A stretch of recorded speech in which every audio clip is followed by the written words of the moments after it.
Well, hello there. Hi.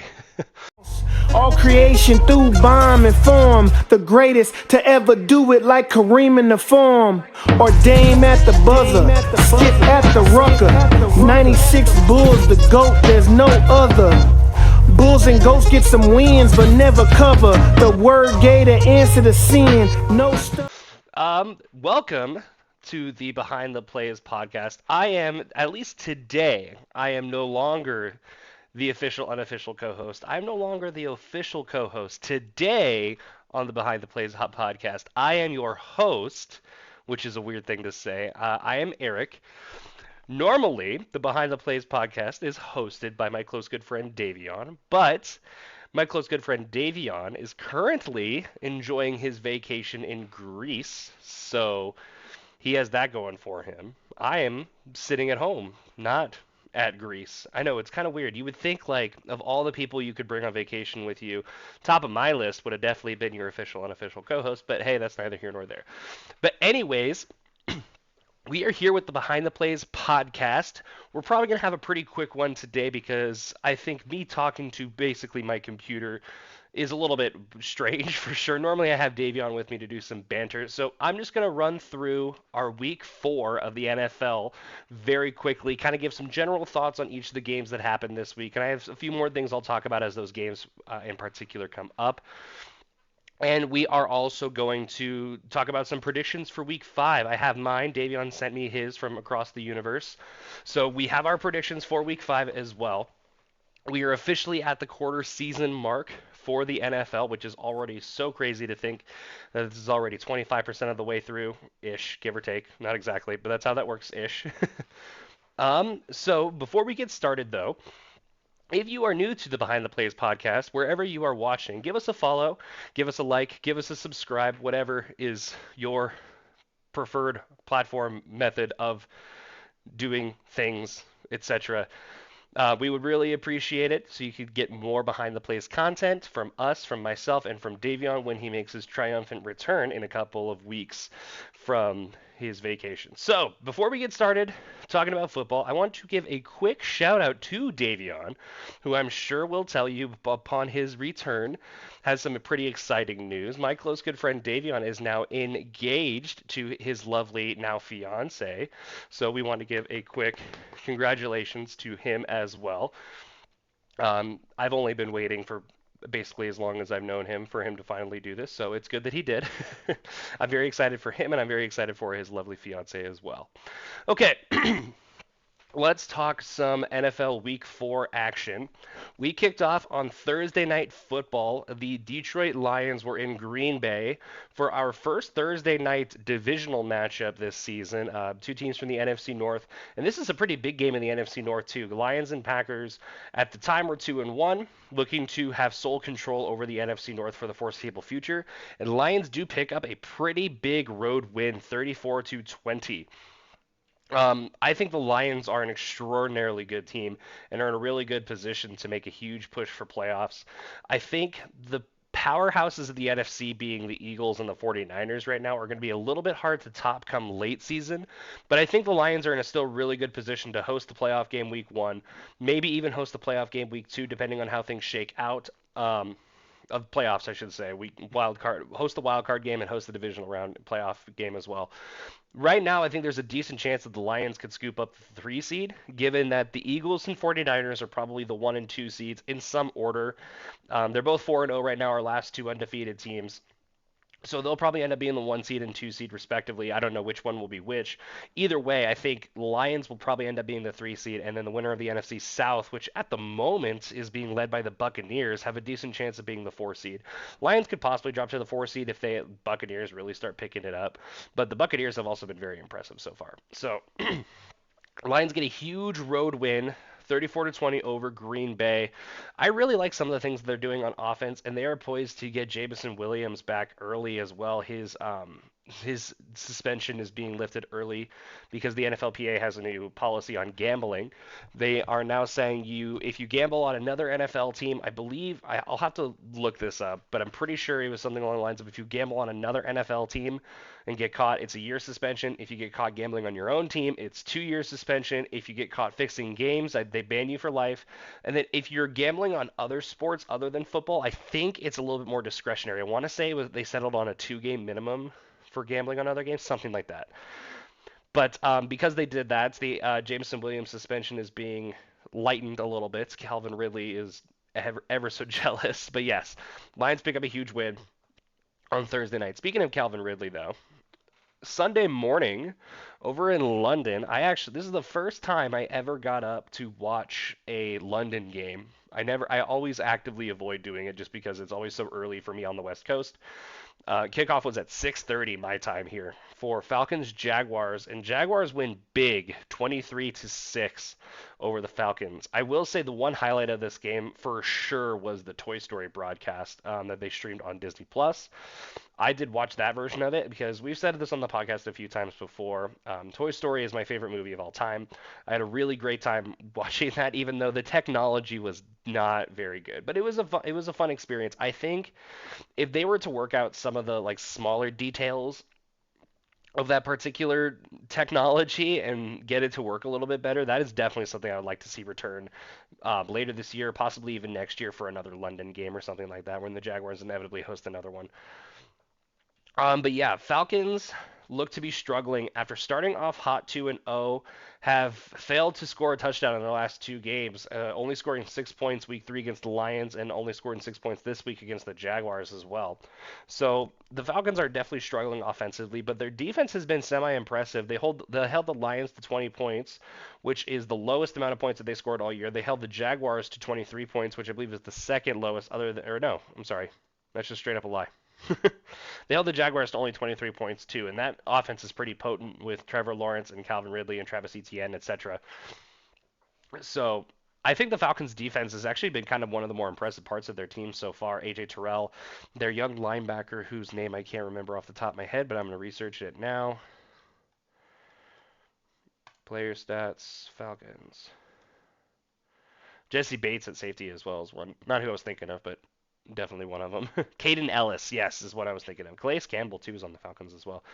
Calais Campbell is also one sack away from hitting 100, which would be really impressive for him. But yeah, I think their struggles for the Falcons are coming offensively. Bijan Robinson basically is their offense, and you can't really run your offense through a rookie and be totally efficient. Arthur Smith, head coach of the Falcons, has stated that they are sticking with Desmond Ridder for the time being, that we could possibly see a change coming up soon. I do know that the backup in Atlanta right now is Taylor Heineke, who was a former starter for the Washington Commanders and Washington football team and then the Redskins before them.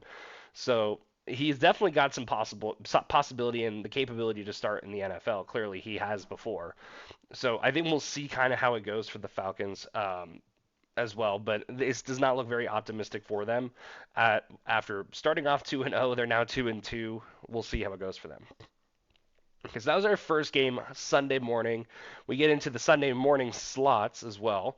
First of which being Rams at Colts in Lucas Oil Stadium in Indianapolis. Rams pick up a huge overtime win, 29-23. This game and the Eagles game in the early window both went into overtime, so these are the last 2 games that were happening. Rams honestly looked pretty good from the first half of this game. Let me look up their stats specifically so I can give you some better numbers. I am the numbers guy after all. Davion keeps me on the podcast because I get on base. That's a joke for like Davion only. Yeah, the Rams at halftime were winning 20-0, and then the Colts screamed back in the second half. The Rams only put up 3 points in the third quarter, and then the Colts put up 23 points in the second half, third quarter, and fourth quarter. And the Rams had to rely on an overtime win to pick up the W here. Kyren Williams, their running back, who has replaced Cam Akers after being shipped off to Minnesota, not Miami, Minnesota, 25 carries, 103 yards, and 2 touchdowns. So big day rushing for the Rams. And Matt Stafford had a pretty decent day as well. 27 of 40 for 319, 1 touchdown and 1 pick. That 1 touchdown being the game winner to the rookie sensation Puka Nakua, who I think has been so exciting as a rookie prospect so far. I think if it wasn't for the fact that he's not playing a quarterback, it wasn't for the fact that Texans rookie quarterback C.J. Stroud is also playing out of his mind right now, we could possibly see Puka Nakua in the conversation for Offensive Rookie of the Year so far. I definitely think he's in the top 5 for sure, probably top 2, honestly. But C.J. Stroud has been incredibly impressive for the Houston Texans, so I have a hard time believing if the season ended today that he wouldn't win Offensive Rookie of the Year. But yes, been very impressive for Puka Nakua so far. Anyways, Colts fall to 2-2, though are still atop the AFC South, as the Jaguars are also 2-2, and then the Colts have the head-to-head because they beat them week 3. Texans are 2-2, but the Colts beat them week 2, and then that leaves us with the Titans, who I think are now 1-3, if I remember correctly. Let me look at our standings. No, the whole South is 2-2, but the Titans haven't played any divisional games. No, the Texans beat the Colts week 2. So then I do not know how that tiebreaker works. But yes, the Colts are supposedly atop the AFC South, but the entire AFC South right now is 2-2. So that's going to be a very tight race. I thought beginning of the year the Jaguars were honestly going to run away with it, but Colts are looking pretty impressive so far. Nonetheless, even after coming off this loss, Rams moved to 2-2. Are now chasing the 49ers and the Seahawks atop the division. 49ers are 2-0. Seahawks are now 3-1 after dropping their week 1 game. But I think the Rams are still in a decent position to possibly push for a wild card because I think you have the top dogs in the NFC being teams like the 49ers and the Lions and the Eagles. But you don't see too many teams that are like almost good, that are gonna are decent wild card candidates right now. I think the Seahawks are one just because they're so far behind the 49ers, but are doing pretty well so far. And a similar situation is going on with the Cowboys. I think right now the Rams are probably in the best position to scoop up that 7th seed out of all the teams left, given that them, the Commanders, the Packers, Falcons, and Saints are all sitting at 2-2 and are realistically the candidates as of right now. I think out of all those teams, I think I trust the Rams the most to possibly scoop that up.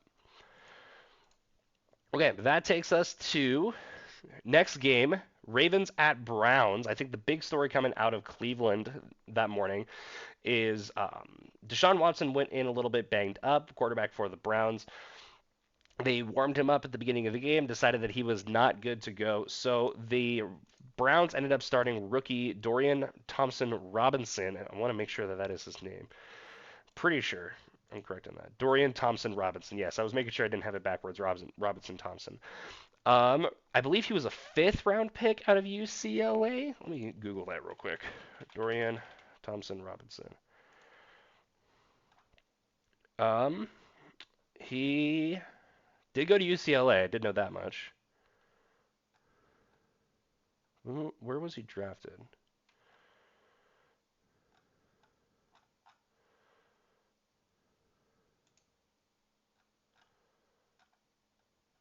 Usually that's right on the Wikipedia page or something.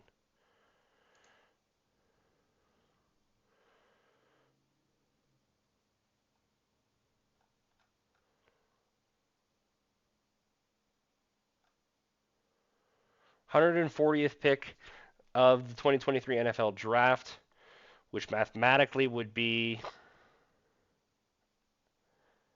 in the 5th round, I believe. Maybe the 4th round, something like that. But yeah, so Browns ended up starting their rookie, and he got slaughtered by the Ravens defense and the Ravens offense. They got torn up. The Browns fall down to 2-2. Dorian Thompson Robinson had 3 picks. Ravens looked extraordinarily impressive. Lamar Jackson had 2 touchdowns rushing, 2 touchdowns throwing. This is easily his best game of the year so far, versus a rather impressive Browns defense throughout the first few weeks. I believe the Browns had only let up, 3 points against the Bengals week 1. Kind of a big loss to the Steelers week 2, but then only 3 points to the Titans week 3. So this is a relatively stout Browns defense that kind of let up a lot of points to the Ravens. So Ravens, I think, are on their way up after losing to the Colts big last week in overtime, or barely in overtime, I should say, last week. So Lamar Jackson looks extremely impressive.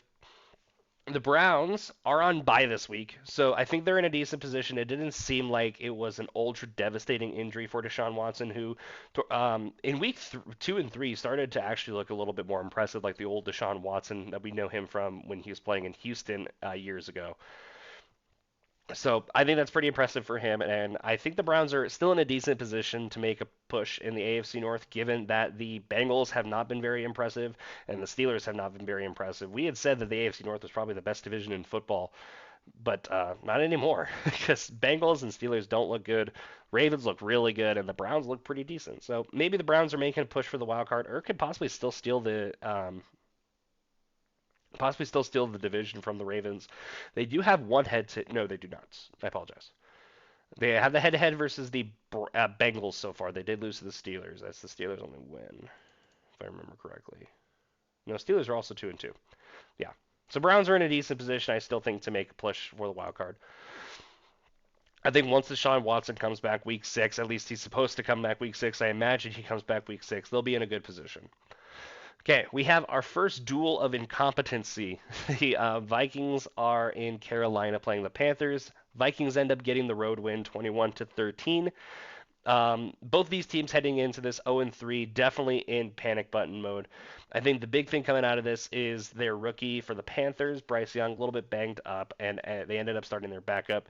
Everybody's favorite, Andy Dalton, who has been around the league for a long time after throughout most of the 2010s being the guy in Cincinnati, having drafted Joe Burrow. Andy Dalton's been making his way around the league, being backups, I believe, in Dallas, in New Orleans, and now in Carolina. So, Panthers definitely missed Bryce Young for sure, but I think the Vikings are not in a great position either. They won this game, it feels like barely, and this is a team, the Panthers, I think, are a team that are rebuilding right now. They're starting basically from scratch. They had the first overall pick this year after they traded up to grab their pick with the Bears and used it on Bryce Young. So you could definitely tell that the Panthers are rebuilding ever so slightly. So I think the Vikings really were a threat in the NFC.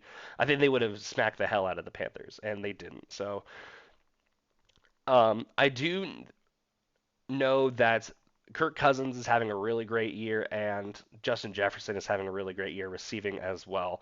So it definitely feels like there are some pieces in the Vikings that need to get cleaned up. It feels like their rushing attack has not been super impressive. Dalvin Cook has been the guy for years in Minnesota, but now he is a New York Jet. So it feels like Alexander Madison and then their new acquisition in Cam Akers, I think, need to pick it up a little bit. Their O line needs to pick it up a little bit. I think their defense needs to pick it up a little bit. Other than the Vikings might have a chance. I think the Lions and the Packers being as good as they are, it's kind of a little bit of a struggle for the Vikings to really make this big push. But yeah, Vikings do get an important road win and are now in the win column. We're down to only two winless teams left, being the Panthers and one other team we'll talk about in a little bit.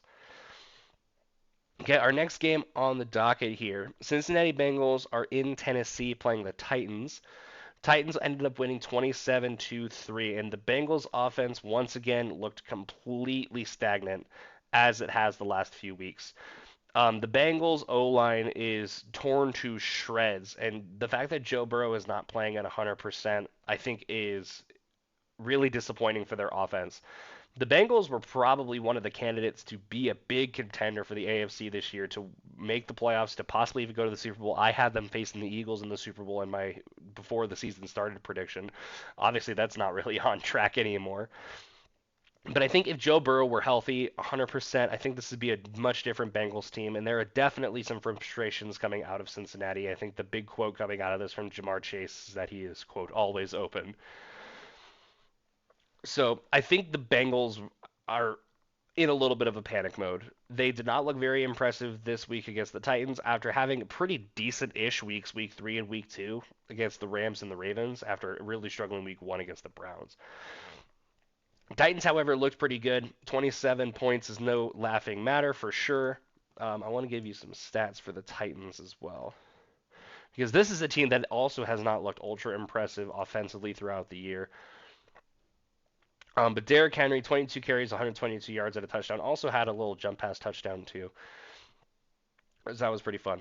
Ryan Tannehill had a decent day too, 18 to 25 for 240 and a touchdown and one pick as well. So the Titans' offense is not really something that has been extraordinarily impressive, but they did put up 21 points in the second quarter, and I think that was really the game changer here. The Bengals' defense has really been struggling overall, and the Bengals' offense also has not looked ultra impressive. This looks like the old Bengals from like when I was watching football as a kid, when the Bengals were never really contenders in the NFC, or excuse me, in the AFC. We thought that Joe Burrow was going to be kind of the game changer here, but ultimately it looks like the Bengals are really starting to struggle, and I think should probably be hitting the panic button ever so slightly. Okay, we have a NFC South divisional matchup.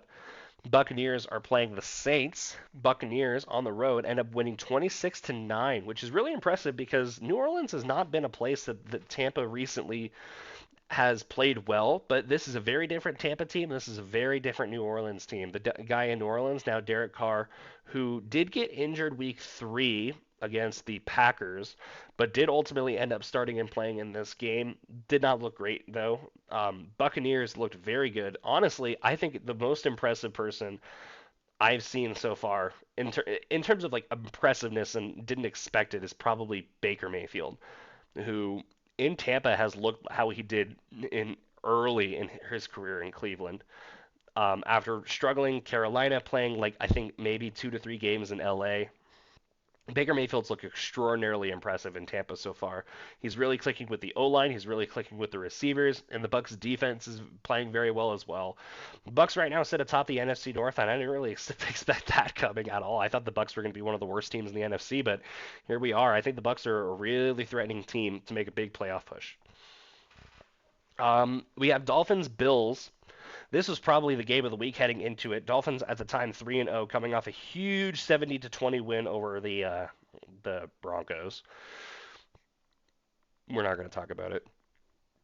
And the Bills coming off a pair of huge wins, beating the Commanders 37-3 in week 3, and then the week before they beat the Raiders 38-10. So the Bills and the Dolphins were two of the hottest teams coming into this week or so. This game being in Buffalo, I think, was a huge advantage for the Bills as they ended up winning 48-20. Honestly, the fact that they won by 4 touchdowns is really impressive given what we saw the Dolphins able to do the last few weeks. I think a lot of people were a little bit too excited about the Dolphins, um, saying that they were the best team of the league now, and I was like, yeah, maybe the AFC, but they do have some tough competition ahead of them. Don't get me wrong. I think the Dolphins are in a great position to make the playoffs and possibly still even steal the AFC East, given the Jets and the Patriots are really struggling. This really is a two-headed race between the Dolphins and the Bills. But Bills get the early jump with a huge win at home. I think right now the Bills are probably the hottest team in the NFL, coming off of 3 huge back-to-back-to-back wins after struggling week 1 against the Jets. Bills are roaring right back. So I think the Bills are in a great position. And I think the Dolphins are still in a pretty good position as well. These teams will face each other one more time this season. I'm going to look up when. Dolphins really stand out on mine and Davion's sheets because they're bright teal. So it shouldn't take me too long, but it seems like it's late in the year. Yes, week 18, Bills at Dolphins, last week of the season. That is possibly a game that gets flexed into Sunday Night Football because that could decide the AFC East at this point. Okay, we have the second duel of incompetency next. Broncos are in Chicago in Soldier Field playing the Bears. Broncos did not look good starting the game. We're down 28-7 at one point, but do end up roaring back and winning the game 31-28. So, Broncos are finally in the win column, and I am ever so slightly less stressed out about it. So I have that going for me. Fans of the Behind the Plays podcast know that Davion's a big Eagles fan, so we'll talk about the Eagles when we get to them as well. And I'm a big Broncos fan. It kind of works out nicely because they're two. We get some AFC stuff, some NFC stuff, opposite sides of the spectrum because one of those teams is good and one of those teams is not. Russell Wilson ended up with 21 of 28, 223 yards, and 3 touchdowns. I think one big thing coming out of this game is the injury to Javonte Williams, but it doesn't seem like it's going to be an ultra long term thing, I think, was coming out of Denver. So that's exciting for them. Um, Broncos played great late. Bears played really good early. This is probably the best day we've ever seen out of Justin Fields. He went 28 to 35 for 335 yards, four touchdowns and one pick, and honestly, a really impressive day for him. Two of those touchdowns going to Cole Kmet. They finally got DJ Moore involved, and then Khalil Herbert out of the backfield as well. 18 carries, 103 yards rushing, and then four receptions for 19 yards and a touchdown receiving too. So honestly, not a bad day for the Bears. Really impressive early. They just they couldn't hold on to that lead. The Broncos screamed back late. Bears are now 0-4 as well. They are our other winless team in addition to the Panthers, and are in a really unique situation because right now the Bears have the first overall pick next year if the league were to end today. And the Bears own the Panthers pick because the Panthers traded up this year to grab Bryce Young with the Bears. So right now the Bears have the top two picks in the NFL. And if Justin Fields continues to not be impressive like he was weeks 1 through 3, I would say 4 was probably Justin Fields' best day as a Chicago Bear. And all it took was the god awful Broncos defense to do it. If if we continue to see that kind of Justin Fields, there's a possibility that they start to consider moving on from him.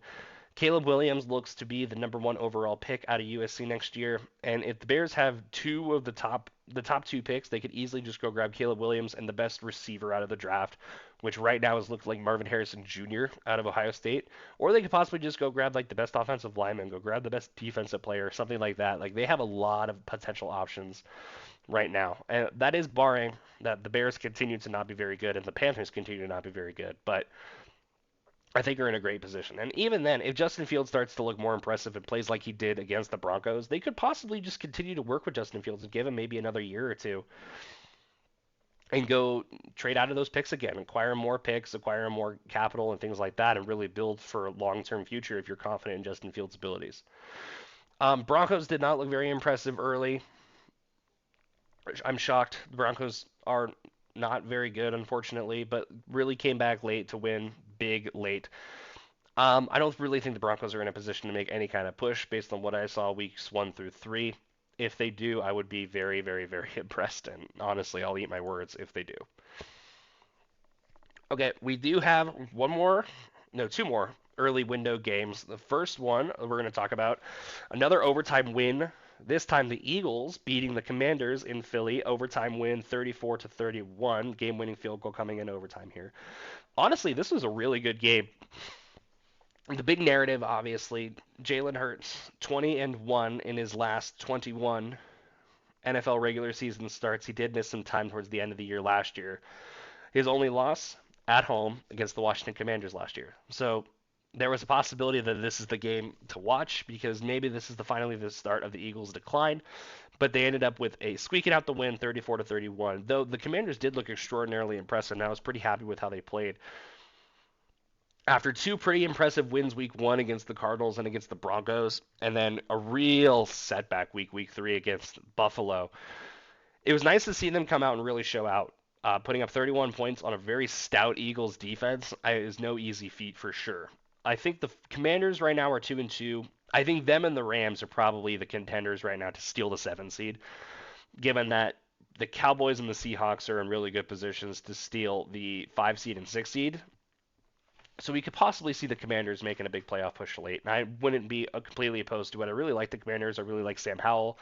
And I like the system that they're starting to build there. Huge win for the Eagles. Sunday was a great day for me and for the Behind the Plays podcast because that was when Davion officially got engaged was on Sunday. Broncos won. Eagles won. Can't complain too much. Really good day for them. Okay, and then we had one last early window game, Steelers and Texans. Texans win 30-6. I think a lot of the professional analysts thought this was going to be a really bad game for the Houston Texans. You have a rookie quarterback playing against one of the better defenses in the NFL, and CJ Stroud for sure rose to the challenge. I want to give you some stats on CJ Stroud real quick, who went 16 of 30, 306 yards, 2 touchdowns, still has yet to throw a pick this year versus extraordinarily impressive Steelers defense. Kenny Pickett, quarterback for the Steelers, did get hurt a little bit, and Mitch Trubisky had to come in late. I want to see if I can get some injury updates on Kenny Pickett.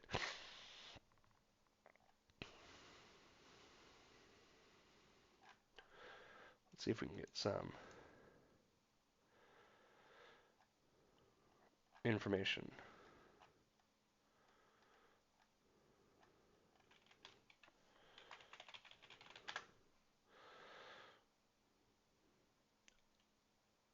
Okay, good news. Bone bruise on his knee will be ready to go week 5 for Baltimore. So definitely not a long-term thing. Though Mitch Trubisky did have to come in late. Texans, I think, are extraordinarily impressive and have been one of the surprising teams so far. I figured the Texans would have a decent year compared to what they had been before. I was expecting war in like the 7 to 10 range though, but at this rate, they're at a decent chance to go 500 or possibly even above 500, which would be impressive for the Houston Texans given they're recently, ever since they moved on from Deshaun Watson, have been one of the worst teams in the NFL. So it seems like C.J. Stroud was definitely a good pickup. They got pretty lucky that he fell to them at 2, and that the Panthers took Bryce Young at 1. But who knows? It's only 4 weeks into their career. Things could change on a dime in the NFL. But I will say, C.J. Stroud right now is by far the contender to win Offensive Rookie of the Year. I don't believe any other quarterback has had the same stat lines that he has through as many passes as he's thrown, as many games as he's thrown. To still not have an interception, I think has been very impressive for Houston. They have a pretty big game against the Falcons, which is super winnable for them. But the way the Falcons defense has been playing, I think it would be another good tester for C.J. Stroud. The Steelers' defense was supposed to be the tester, but it wasn't Houston. This one's in Atlanta, so it could make a big difference. So keeping in mind that Atlanta's coming off a London game too, could be a great opportunity for the Texans to pick up yet another win. Okay, let's take the afternoon window just a little bit as well. First of which we have an AFC West matchup. Raiders were in LA playing the Chargers. Chargers win 24 to 17. There are definitely a lot of question marks and a lot of struggles coming out of the Raiders organization. Having now lost 3 in a row, they're 1-3, having beaten the Broncos week 1, and honestly didn't look ultra impressive in that Broncos win either. I think there are a lot of big questions coming out of the Raiders organization. Jimmy Garoppolo did not play in this game. He's going through concussion protocol, so they started their rookie as well, which I believe we had 5 rookies starting this week, which was pretty impressive given that only 3 of them started or were first round picks. I want to get his name. Aiden O'Connell, who played at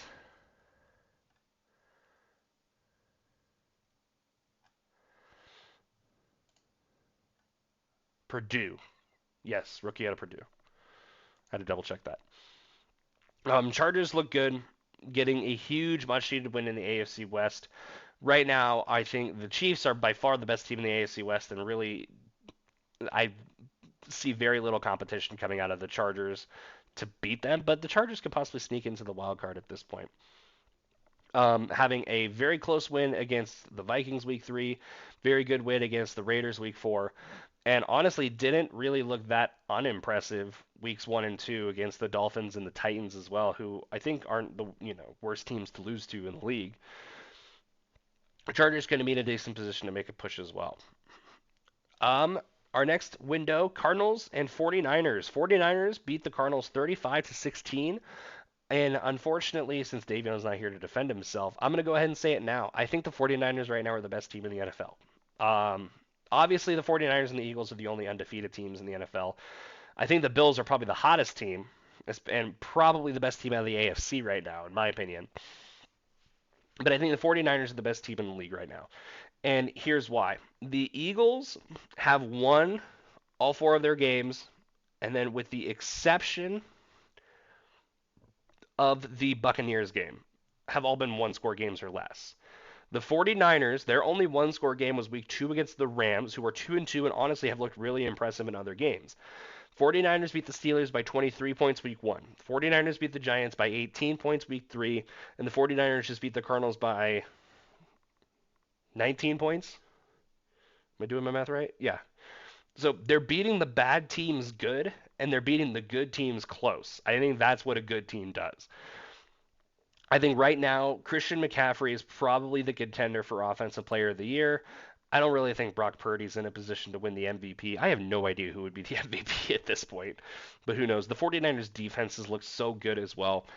Um, And I think they're the best team in the NFL. The Cardinals coming off a big win against the Cowboys go back to what we expected out of the Cardinals, not win a lot of games. But they do have a decent contest and a decent chance this week, given that they are playing the Bengals in Arizona, and the Bengals have not looked ultra impressive either.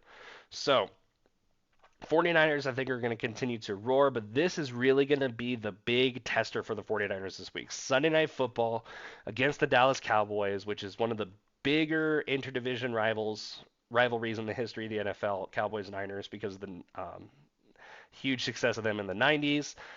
I think this will be a really, really, really, really, really big game for both those teams. Speaking of the Cowboys, though, they beat the Patriots 38-3. So after dropping their game to the Cardinals week 3, now look extraordinarily good. Bill Belichick and the Patriots have never lost by 35 or more points until today, or until Sunday, I should say, and looked very, very, very good in this game. The Cowboys, yeah, I mean, this is kind of what the Cowboys should be doing, is beating the bad teams good. Patriots were coming off a huge win against the Jets, and the Jets just did not look good. Patriots didn't look really good in that game either. Patriots are now 1-3, and I think this is probably the worst the Patriots have ever felt in recent memory, at least in my opinion. There are talks of them possibly moving on from Mac Jones. I think we'll kind of see how the rest of the year goes before they commit to that for sure. But yeah, Cowboys looked impressive. Let's talk a little Sunday Night Football. Chiefs beat the Jets 23-20, and this is definitely a big game that I want to talk about because it's a nationally televised game. You have the whole Taylor Swift situation, which I'm not going to go into a tremendous amount of detail about it because I think I'm personally a little sick of it, and I imagine a lot of people are as well.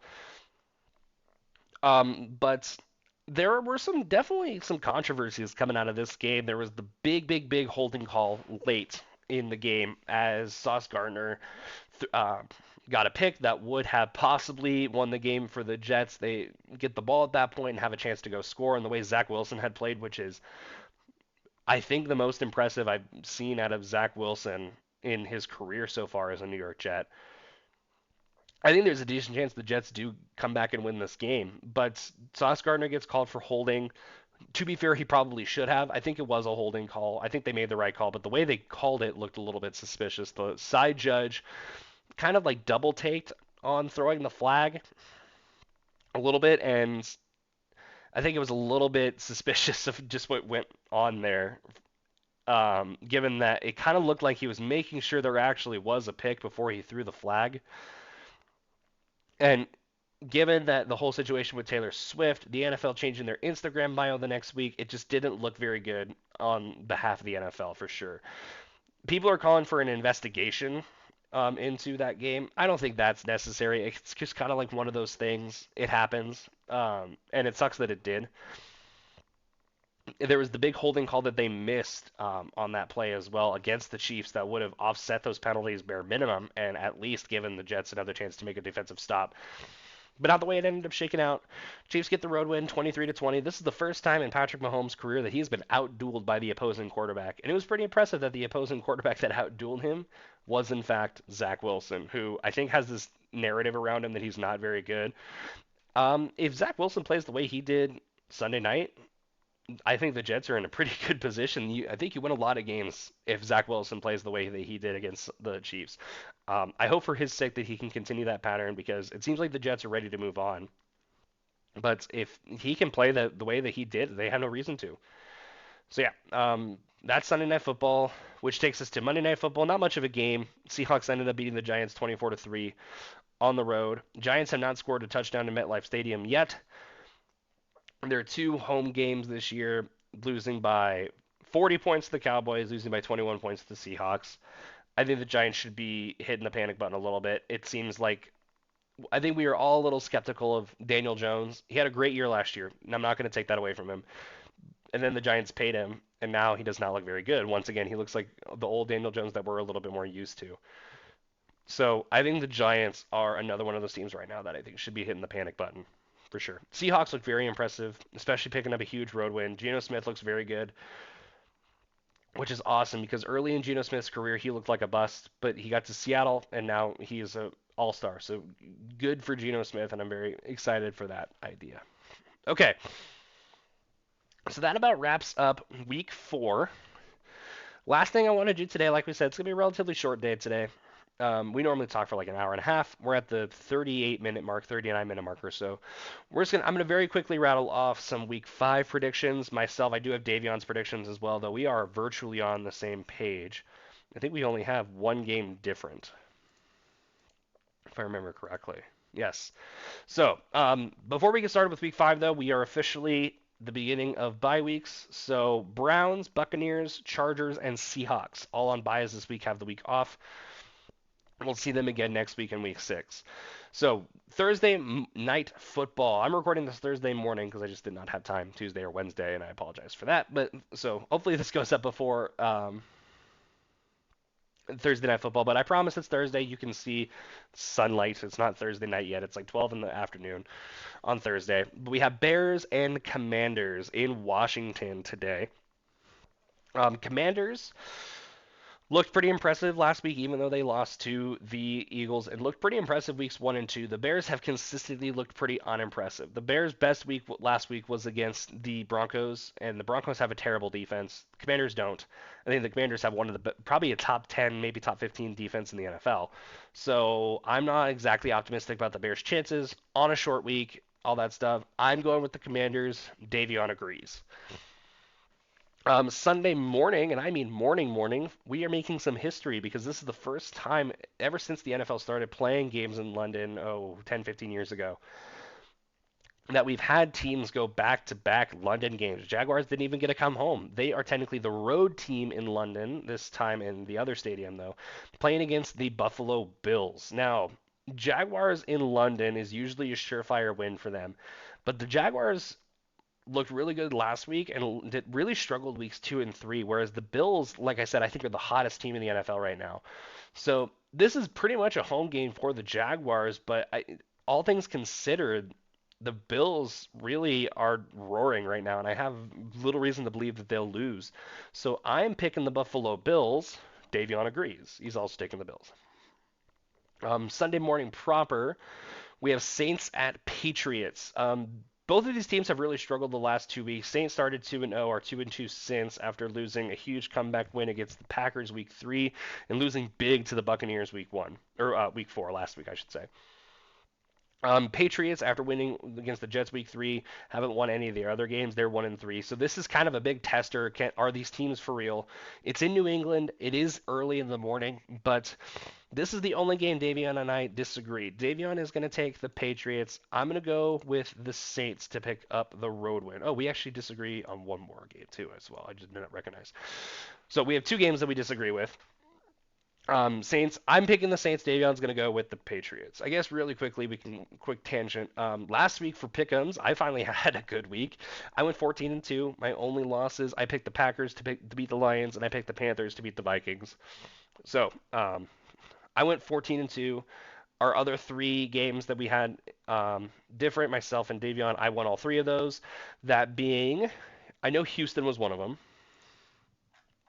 What were the other ones? Houston was one of them. Buffalo was one of them. And Tennessee was the other. I got all 3 of those right. Those are the only 3 that we had different last week. So I got all 3 of those. I ended up going 14-2. Davion ended up going 11-5, which means that I am currently leading our pick'ems by 2 games. I'm 41-23 overall. He is 39-25 overall. Okay. So we talked Saints Patriots. Next on our docket is Titans at Colts, an AFC South division matchup. Titans on the road in Indianapolis. I think Indianapolis, even though they lost last week, looked really impressive. They looked really impressive week 3, looked pretty impressive week 2. I really like the Colts, and I think they're impressing me for sure. I thought they were going to be one of the less good teams in the NFL, but I'm going to go with the Colts to win this week against the Titans. It is in Indianapolis, which I think is huge. I think the Colts are pretty hot right now, and I think the Titans are struggling a little bit. Even though they're coming off a huge win, my gut just tells me Colts are the way to go this week. Davion agrees, is also taking the Colts. Okay, we flip from the AFC South up to the AFC North. Ravens are in Pittsburgh playing the Steelers. Kenny Pickett is good to go for this game, is confirmed to play. I don't think it's going to make much of a difference. The Steelers have not looked ultra impressive. The Ravens have. I'm going to go with Baltimore on the road. So is Davion. He agrees. Panthers at Lions. Lions are 3-1. Panthers are 0-4. Um, I think that's kind of enough said. It's in Detroit even, so I have very little reason to not pick Detroit. I'm going with the Lions. So is Davion. We have Texans at Falcons. Texans are very impressive, very hot right now. Falcons are on the decline. You know me, I don't pick the Falcons. I did say I would consider starting to pick the Falcons again. This is not the week to do it, though. Davion and I agree. We are both taking Houston on the road. Giants at Dolphins. I mean, come on. Giants are probably one of the worst 1-3 teams, and Dolphins are one of the better 3-1 teams. We realistically could see a situation where the Dolphins are 4-0, the Giants are 0-4. So I don't really have a reason to think the Giants are going to win on the road. Davion and I both agree we are picking the Dolphins to win this game. Next up, we have Bengals at Cardinals, and this is our other game that we disagree on. I'm going to go with the Bengals on the road. I feel like this is the time the Bengals start roaring back. Davion is picking the Cardinals to win at home, and I understand why. Bengals have looked ultra unimpressive, and it's hard to pick the Bengals, but I think if there was a week to pick the Bengals, it would be this week. And so I am. Davion's not. I'm going with the Bengals. Davion's going with the Cardinals. Okay, we have Eagles at Rams. This is a really big game. I think if it wasn't for a Sunday Night Football, this is arguably game of the week, in my opinion. Um, Rams are 2-2. Eagles are 4-0, but it is in LA. Davion has said it a few times on our podcast that this feels like a trap game, and I do kind of agree with him. I have a hard time thinking the Eagles are not going to win this game, though. They're 4-0. I think I'm picking the Eagles until they lose, and I think week 7 is when we really start to see the Eagles' schedule get pretty difficult. Sunday Night Football against Miami, then in Washington, then at home against the Cowboys, etc. Right? So I think the Eagles still have lots of time to pick up some early wins so that they can go into the back half of the year and afford to lose a couple of games. So I'm going to go with the Eagles on the road to beat LA. Davion agrees, of course. We have the Jets at Broncos. Gosh, this is a much more exciting game before the season started. Both these teams are now 1-3.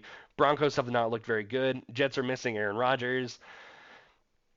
This is a tough one to call for sure because the Broncos piss me off and I don't want to pick them, but they are at home and they are playing the Jets. Like, it's hard to not. So I'm gonna go with the Broncos to win this game. Davion agrees. He's also picking the Broncos. The last of our Sunday afternoons games are Chiefs at Vikings. Chiefs are on the road in Minnesota against a team who is not very good. I think the Chiefs are extraordinarily good. Um, Give me the Chiefs. I'm picking the Chiefs. Davion agrees. Okay, and that takes us to the game of the week by far. Sunday Night Football, 3-1 Cowboys at the 4-0 San Francisco 49ers. This is going to be a very, very, very good game, I think. You have three very good teams, or two very good teams, and this is really the big tester for the 49ers. I think if they really are the best team in the NFL, they need to win this game by a lot. But the Cowboys, I don't think are any pushovers. They lost Week 3 to the Cardinals, and realistically could be 4-0 as well. Um, Davion and I both agree that I think the 49ers have the slight edge here being at home. I think they're the better team, though I think this one's going to be close, and I could see an upset coming. I wouldn't be completely shocked if the Cowboys ended up winning this game, but Davion and I agree. We're going to pick the 49ers. Okay, and that takes us to our only Monday Night Football game this week. We have the Green Bay Packers on the road in Vegas playing the Raiders. Raiders have really struggled since they beat the Broncos week 1, and honestly didn't look ultra great in that win against the Broncos.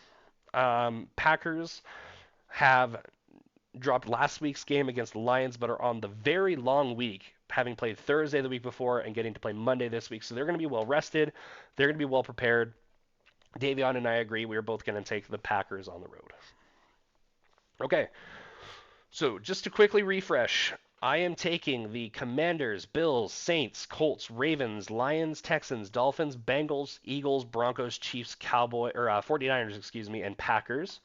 Davion has taken the Commanders, Bills, Patriots, Colts, Ravens, Lions, Texans, Dolphins, Cardinals, Eagles, Broncos, Chiefs, 49ers, Packers. And again, Browns, Buccaneers, Chargers, and Seahawks are all on bye this week. We will see them again week 6. So, with that, I think that about wraps it up for the Behind the Plays podcast this week. Again, relatively short one because Davion and I don't have like random stuff to talk about. Strictly business this week. So, once again, if you enjoyed, Davion and I would both appreciate a follow, a like, a subscription, whatever service you are using to listen to the Behind the Plays podcast, that you can get more content from us as we post it. We post, for the most part, weekly NFL predictions. Davion does some solo basketball stuff, all kinds of different sports things here on the Behind the Plays podcast. NFL is now in full swing. We're officially a quarter of the way through the season. Technically, we're not really, but whatever, it's not important. And we're heading into an exciting week 5. So I think that is it for today. We hope to see you guys next time. And I'll do my signatures. See ya.